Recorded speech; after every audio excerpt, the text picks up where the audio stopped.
I can bring all in the morning time or before. The day before, because they want to check. Yeah. With a smile on your face. Oh.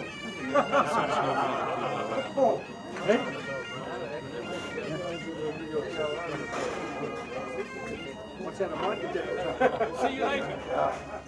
Put 96 and I'm 98, don't swear at me. Put 98 and I'm 98, $100 and I'm 100. Put 1 2 and I'm 1 2 and I'm 1 2 and I'm 1 4. Put 2 and I'm 1 4 and I'm 1 4 and I'm 1 4 and I'm 1 4. Take a walk. 95% de la viande produite en Rhodésie est exportée malgré les sanctions économiques votées contre ce pays par la quasi-totalité des pays de l'ONU il y a plus de 10 ans. La Rhodésie, en principe soumise à un blocus économique, nourrit de nombreux pays d'Afrique noire. Ces fermiers blancs valent ensemble plusieurs dizaines de milliers d'hectares de terre et de têtes de bétail. Ils sont quelques-uns des 5600 fermiers européens qui se partagent la moitié de la Rhodésie réservée aux Blancs par une loi britannique de 1923.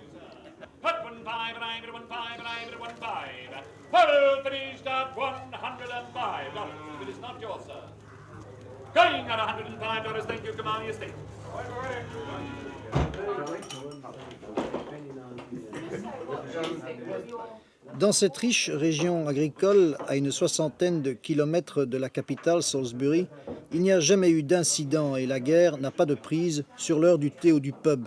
D'ailleurs, les seuls Noirs autorisés à vivre dans cette région sont ceux attachés à un patron blanc. Nous avons les Africains les plus heureux d'Afrique dans ce pays, les mieux nourris, les mieux habillés, les mieux éduqués et les mieux payés. En fait, les Africains qui travaillent avec nous ne désirent pas le communisme. C'est une guerre entre les Rhodésiens noirs et blancs et les communistes noirs et blancs. Vous voulez rester en Rhodésie? Oh yes, oh yes, oh yes, oh yes. Où pourrions-nous aller? Retourner à Londres? Vers les bombes de l'IRA? Plutôt rester ici. Je suis toujours un Anglais. Je suis né à Londres et je parle toujours avec l'accent cockney.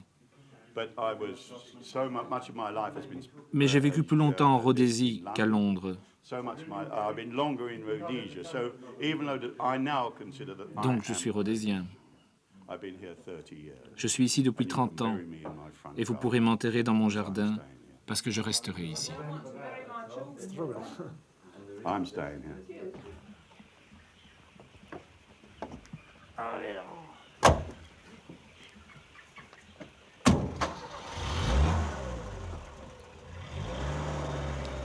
Michel Dumont de Chassard, 71 ans, vit depuis près de 30 ans en Rhodésie, mais a gardé sa nationalité belge.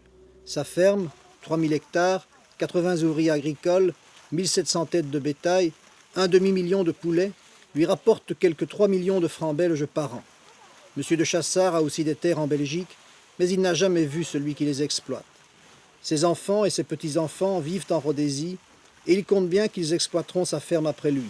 C'est un fermier type, ancien président d'une association d'éleveurs. Pour monsieur et madame Dumont de Chassard, dont la maison n'est jamais fermée à clé, il n'y a pas de problème aujourd'hui en Rhodésie. Ils vivent dans une région riche et jusqu'à présent très calme. Ce qu'ils demandent, c'est qu'on continue à les laisser vivre tels qu'ils ont toujours vécu.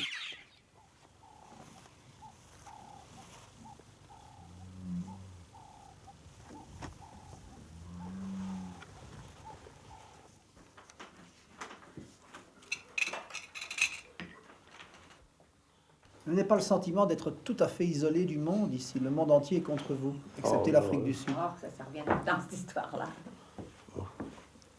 L'Angleterre était isolée en 1940 aussi. En 1939-40. Isolée complètement. Qu'est-ce que vous pensez des déclarations de M. Kissinger, par exemple? Oh, je trouve ça juif. Kissinger a quand même dit qu'il était partisan de la règle de la majorité, c'est-à-dire le pouvoir aux Noirs ici en Rhodésie. Ben alors. Il n'est même pas venu voir en Rhodésie. Il n'est jamais venu, il ne sait pas ce qui se passe ici. Il n'est jamais venu, il n'a pas l'intention de venir non plus. Je crois pas qu'il serait bien reçu. Ils sont heureux, nos Noirs, ici. Ils sont heureux, ils vivent bien. Ils sont heureux. On dit en Europe que vous êtes raciste ici en Rhodésie. Il n'a pas besoin de mensonges. Nous ne sommes pas racistes du tout.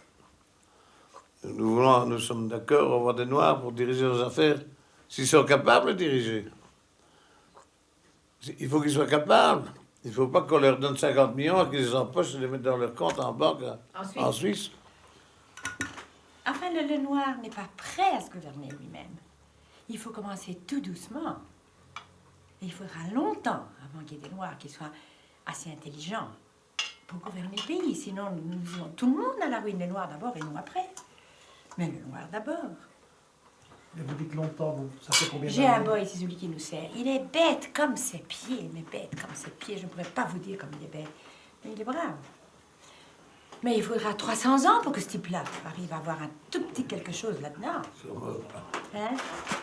Je serai plus là, mais lui non plus. Mais il n'est pas méchant, il est brave. Mais il est bête. Et alors, ça vaut beaucoup de patience. Hein? Et il y en a des millions comme ça.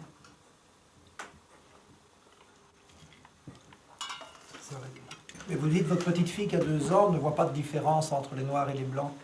Non, mais écoutez, pas plus que chez nous. Enfin, chez nous, on a aussi des serviteurs et enfin, il y a des classes quand même. Vous n'invitez pas votre jardinier à manger à table avec vous. Enfin, vous n'en trouvez pas de jardinier. Enfin, ça, c'est mon opinion. C'est la parole au boss.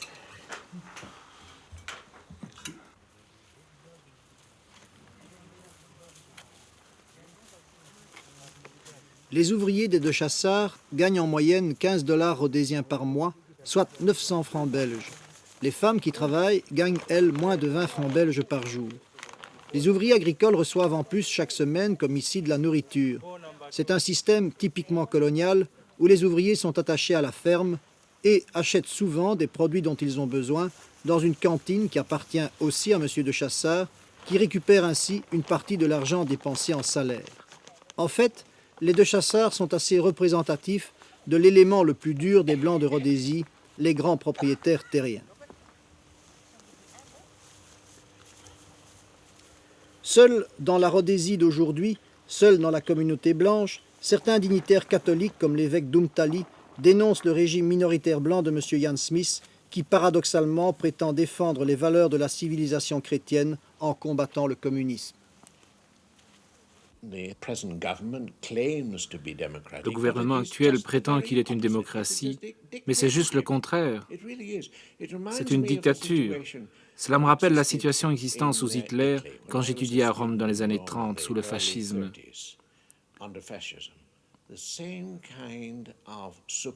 La même sorte de suppression de liberté. La démocratie, cela n'existe pas dans ce pays. La Rhodésie est remplie de discrimination raciale. Ces lois sont basées presque entièrement sur la théorie que les Blancs sont des créatures supérieures aux gens d'autres couleurs. C'est un État raciste. Ici, nous sommes dans la guerre. C'est aussi l'autre Rhodésie, celle des Noirs dont la majorité des 6 millions d'entre eux vivent dans des réserves comme celle-ci, regroupées sur la moitié des terres les moins fertiles. Une partie importante de l'armée rhodésienne est composée de soldats noirs. Le gouvernement, jouant et entretenant les rivalités ethniques, recrute surtout ses soldats dans une ethnie minoritaire. C'est dans ces régions, en fait, que se joue le sort de la guerre, car c'est ici, avant tout, que les guerrilleros nationalistes, dont plus d'1 millier se trouvent en Rhodésie, essaient de s'implanter.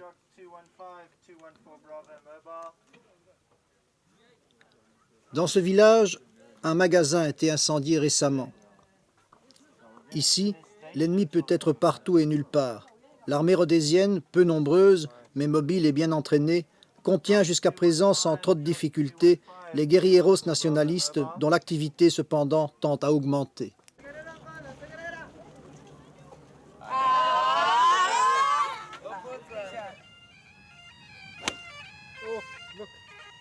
Georges Damblon, 46 ans, 4 enfants, industriel, président du Rotary Club de Salisbury. C'est un self-made man. Parti de rien, il a monté une usine d'appareillage électrique dont les profits sont considérables. D'origine belge, il vit depuis 30 ans en Rhodésie, dont il a acquis la nationalité. C'est un patron moderne et dynamique qui tranche par rapport à la moyenne des fermiers. Ils croient sincèrement à la possibilité d'une société multiraciale. Les salaires payés aux Africains dans l'industrie, 6 000 francs par mois chez lui, sont nettement supérieurs à ceux pratiqués dans l'agriculture. Georges d'Amblon n'est pas effrayé par l'hypothèse de la règle de la majorité. J'espère que quand la règle majorité arrive, nous aurons des gens qui sont assez intelligents de façon à avoir un bon gouvernement. Oui. Mais la règle de la majorité, vous pensez qu'elle arrivera un jour? Ça doit arriver un jour, naturellement. Ça doit arriver un jour, mais il y a des Blancs ici qui pensent que ça n'arrivera jamais. Moi, je ne sais pas voir comme quelques Blancs, comme nous sommes maintenant, peuvent garder le pouvoir que nous avons maintenant pour tout le temps.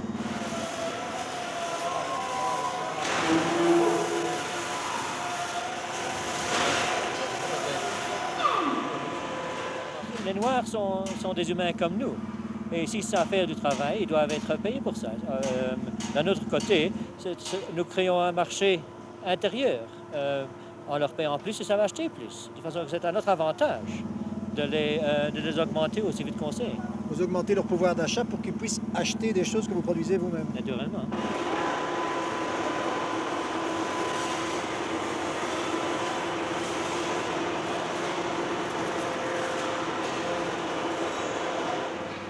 Les lois sont assez compliquées, là. Si le Noir a les qualifications, il sait le faire aussi bien que les Blancs, et il sera payé la même chose que les Blancs. Mais les trade unions, Les syndicats, oui. les syndicats ici, en Rhodésie, ont très peur. C'est les syndicats blancs. Les syndicats blancs, oui. Ils ont peur que les Africains, par exemple, un Africain qui sait faire la moitié du travail qu'un Européen qui est tout à fait qualifié sait faire, d'après moi, il vaut la moitié du salaire. Mais dans ce pays-ci, ces choses comme ça ne sont pas permis, malgré que la plupart des industries le font. Parce qu'on a besoin des Noirs, on doit leur donner du travail, ils doivent gagner de l'argent, ils ont des familles à supporter. Et comme je l'ai dit au début, on doit les remonter le plus vite que possible. Vous avez un fils qui, l'année prochaine, va aller à l'armée. Vous n'avez pas peur pour lui? Oh, j'ai bien peur, naturellement. D'un autre côté, si on veut rester en Rhodésie et si on veut garder la Rhodésie, qui est en fait notre pays à nous, c'est quelque chose qui doit se faire. Pour garder ce qu'ils considèrent comme leur pays, la majorité des Blancs de Rhodésie semble disposée à y mettre le prix, mais aussi à le faire payer par les Africains. Ainsi, de nombreux villages des réserves noires près de la frontière de la Zambie au nord ont-ils été regroupés autoritairement dans des camps dits protégés comme celui-ci, où règne un couvre-feu rigoureux. Un fortin central domine ces villages, en principe dans le but de les protéger contre les terroristes. On retrouve ici la même politique que celle des hameaux stratégiques imaginés par les Américains au Vietnam, mais aussi les mêmes conséquences.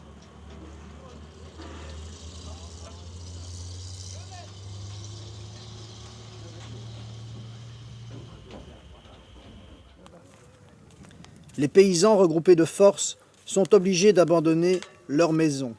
Il n'est pas rare que des Africains rentrant après l'heure du couvre-feu soient abattus par la police ou par l'armée.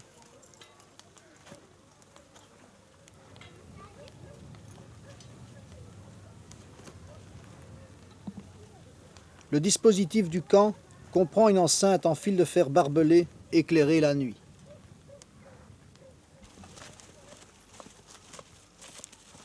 Chaque personne qui rentre ou qui sort d'un camp protégé doit décliner son identité qui est consignée dans un registre. Ainsi, les autorités peuvent contrôler tout déplacement suspect.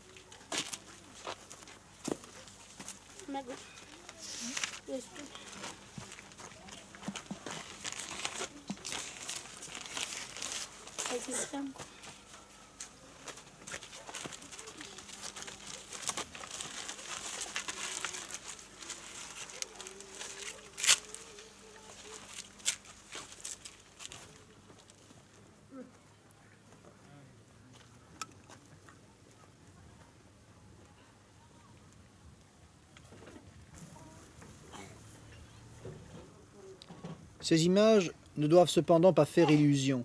La guerre en Rhodésie, bien que présente, surtout dans les réserves noires, est sournoise et discrète. Sur la plupart des grandes routes, les patrouilles militaires sont rares et beaucoup de Blancs vivant dans les grandes villes ignorent tout de la réalité de cette guerre dont la plupart des victimes sont aujourd'hui encore des civils noirs.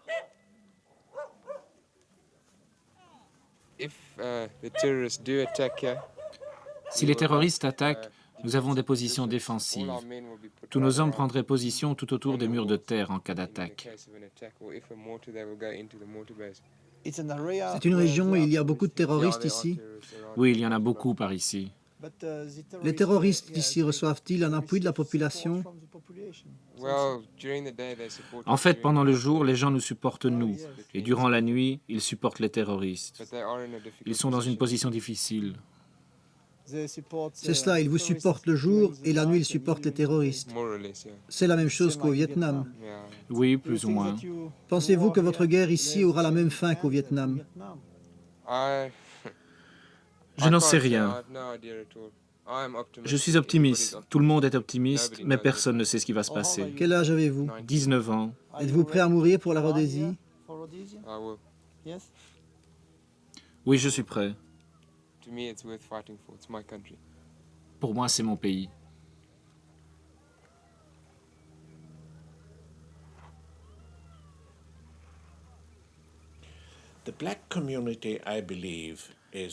Je pense que la communauté noire est à 100% derrière les gens qui sont appelés terroristes par ce régime et combattants de la liberté par les Noirs. Je crois que les Noirs sont pratiquement à 100% derrière eux.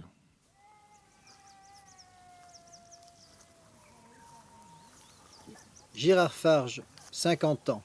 Français, fils d'officier, il a été planteur en Tunisie, en Guinée, au Zaïre et en Angola où il a tout perdu avant d'échouer en Rhodésie. Il y a moins d'1 an, il a acheté cette riche plantation de café et de thé sur la frontière du Mozambique à portée de fusil des soldats du Frélimo. Comme tous les fermiers de la région, Gérard Farge a entouré sa ferme de défense en fil de fer barbelé et d'un éclairage extérieur. Cette ferme, il l'a achetée sans un sou avec l'appui du gouvernement. 2 policiers de réserve vivent en permanence chez lui et l'accompagnent au champ. Gérard Farge est un dur. Ici, il le sait, il risque sa peau tous les jours. Depuis notre séjour chez lui la semaine dernière, sa ferme a été 3 fois violemment bombardée à la roquette par les troupes mozambicaines. Il y a eu plusieurs morts.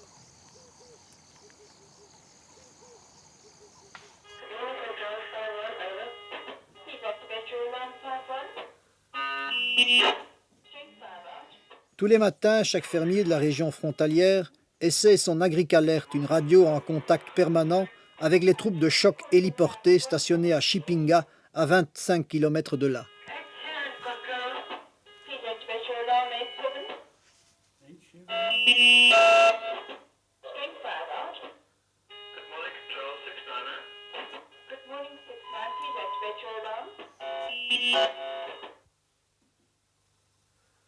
Good morning, Control 6-3. Good morning, 6-3. Please activate your alarm.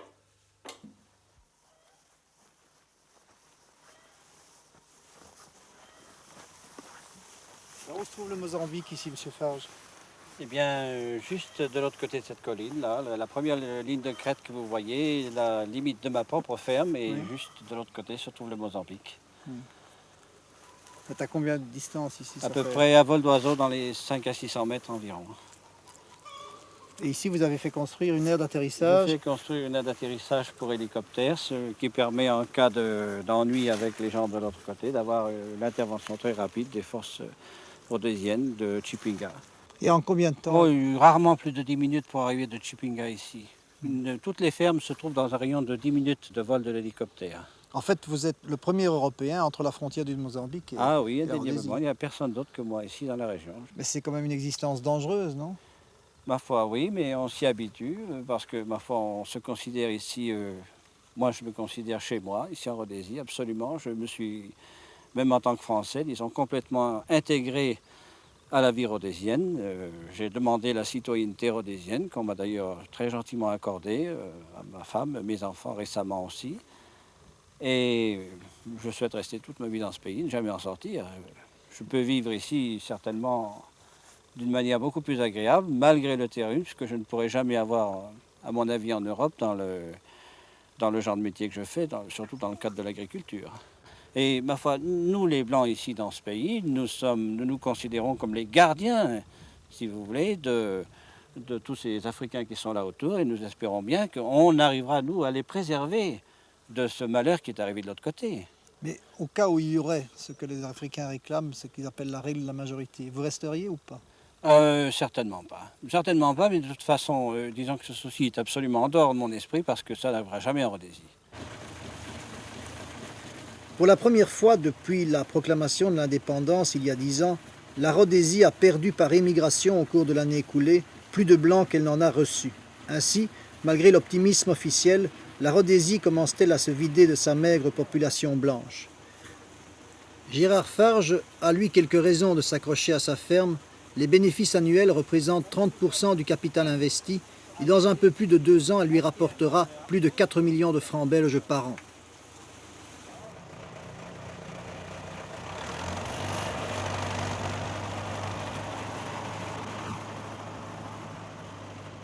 Je pense que tous les Blancs doivent faire une sorte de cause commune et que nous devons nous défendre contre l'élément extérieur qui essaie de perturber le genre de vie que nous voulons avoir dans ce pays. Mais vous, Blancs de Rhodésie, qui détenez le pouvoir, n'avez pas un peu le sentiment d'être à contresens de l'histoire? Je dirais que nous avons le sentiment de créer une nouvelle histoire.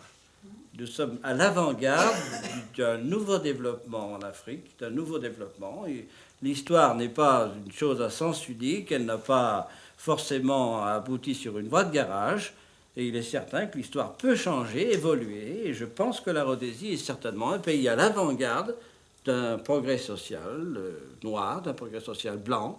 Et nous allons vers une nouvelle société, comme ça a pu être dit en France par certains politiciens. Vous croyez à une recolonisation de l'Afrique? Pas à court terme, mais à long terme, c'est une chose très possible. Pas dans les termes de colonisation comme ça a été à la mode dans les années 1880, mais dans les termes plus modernes de colonisation sur la base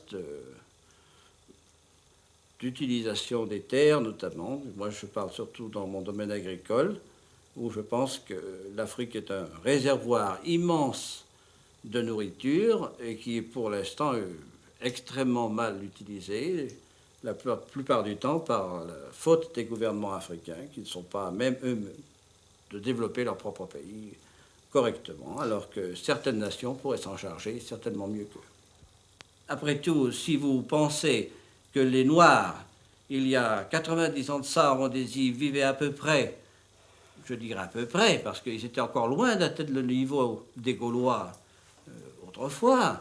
Pour passer de l'époque des Gaulois à nos jours, il a fallu quand même à peu près 1 millier d'années, hein, un peu plus même. Eh bien, souhaitons que d'ici 1000 ans, la population noire ait évolué de la même manière que les Gaulois jusqu'à nos jours, que nous sommes maintenant, et qu'elle ait le même accès au même droit que nous, dans le même cadre de la même évolution. C'est normal. Mais il est impossible de transformer un monde qui se trouve à un point déterminé par une évolution d'un coup de baguette magique dû à une évolution politique, de transformer du jour au lendemain en singe savant. Ça n'existe pas. Nous sommes en train de discuter, là, il se pourrait très bien qu'il y ait une rafale de mitraillettes qui passe à travers la fenêtre. Ça vous fait pas peur? Exactement. N'importe quand, nous sommes à la merci d'un attentat terroriste. Chaque minute qui passe, seulement nous ne nous sentons pas seuls. Mais il y a une roquette qui pourrait nous tomber dessus ici. Exactement. À un moment ou l'autre. Il est très possible que ça arrive chaque instant. Vous avez entendu l'agric-alerte fonctionner il y a un moment. On a signalé un coup de fusil par-ci par-là. C'est à peu près la même chose toutes les nuits. Nous avons une certaine insécurité parce que nous avons des mines sur les routes, parce que...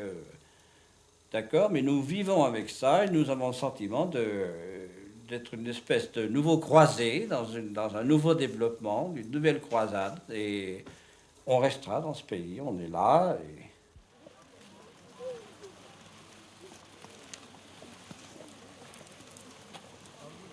Ces enfants, protégés comme il se doit, cueillant le thé des heures durant à 60 centimes le kilo sur la frontière du Mozambique, songent certainement à autre chose qu'à de nouvelles croisades coloniales. Monsieur Farge, à qui je demandais à quel âge il commençait à travailler, m'a répondu à 7-8 ans, mais l'âge importe peu, il suffit que leur tête dépasse les plants de thé.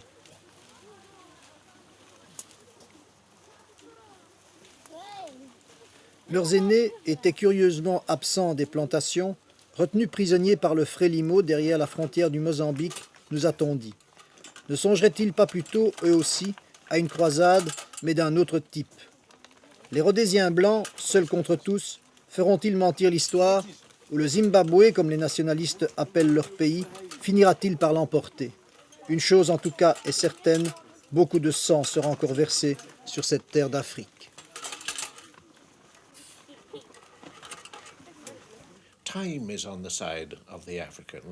Le temps est du côté des Africains. Des centaines de milliers de jeunes naissent chaque année.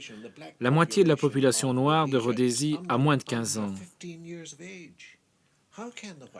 Comment la communauté blanche peut-elle espérer maintenir sa position qui n'est même pas basée sur la justice?